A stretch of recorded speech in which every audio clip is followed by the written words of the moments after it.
Encourager la participation politique des femmes sur le continent, tel est le credo du caucus des femmes du Parlement panafricain. En Afrique, au cours des 10 dernières années, des progrès importants ont été enregistrés dans la participation politique des femmes. En 2015, 12 États africains figuraient parmi les 36 pays dont le Parlement avait atteint le seuil de 30% de sièges occupés par des femmes. Au Sénégal, par exemple, à la faveur de la mise en œuvre de la loi sur la parité en 2012, le taux des femmes à l'Assemblée nationale est passé à 43%. Mais l'émancipation sociopolitique des femmes doit aussi et surtout passer par leur éducation et leur autonomisation.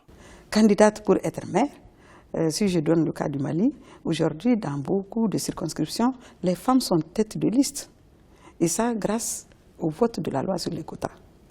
Le président de la République a fait une note spéciale pour demander aux préfets, aux partis politiques de mettre les femmes, si ce n'est pas possible qu'elles soient tête de liste, sur une liste de 2 hommes qui est au moins une femme. Les femmes occupent une place importante dans le cadre de la réalisation de l'agenda 2063 de l'Union africaine. C'est pourquoi elle exhorte les États du continent à ratifier et appliquer le protocole de Maputo de 2003 qui symbolise l'engagement des États à œuvrer pour leur émancipation socio-économique et contre les discriminations dont elles sont victimes. Dans les pays où il n'y a pas de ratification pour le moment, il y a des mesures en cours, il y a des actions en cours en vue de la ratification, mais également il y a des réformes législatives en cours qui permettront également une meilleure prise en compte des droits qui sont protégés par le protocole de Maputo. La date butoir pour la ratification intégrale du protocole de Maputo a été fixée à l'année 2020. D'ici là, les femmes parlementaires africaines sont invitées à poursuivre le plaidoyer dans leurs parlements respectifs pour l'effectivité des dispositions de cet instrument, notamment les articles 9 et 12 relatifs au droit de participation au processus politique.